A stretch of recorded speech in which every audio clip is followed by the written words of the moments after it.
परशुराम घाटातील धामणदेवी परिसरात दरड कोसळलेली आहे। दरड कोसळल्याने मुंबई गोवा महामार्गावरील एक लेन ही आता बंद करण्यात आलेली आहे।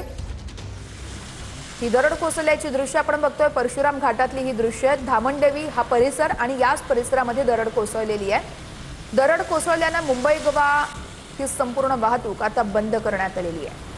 काढलेला आहे। मुंबई गोवा महामार्गावरती प्रचंड मोठ्या प्रमाणात पाऊस आहे।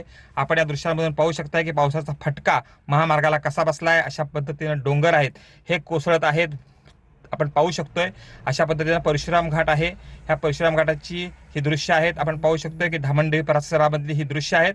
अशा पद्धतीने डोंगर आहे हा रस्त्यावरती येतो आहे आणि या ठिकाणचा मार्ग जो आहे एकेरी मार्ग यावरून वाहतूक चालू आहे। तर एकेरी मार्ग बंद करण्यात आलेला आहे।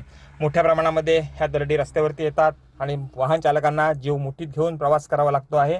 खेडमध्ये देखील अशीच परिस्थिती आहे। मोठ्या प्रमाणामध्ये या ठिकाणी ही डोंगर कोसळलेला आहे। तिथलाही मलबा काढण्यासाठी काही वेळ लागणार आहे। वाहन चालकांना मात्र जीव मुठीत घेऊनच प्रवास करावा लागतोय।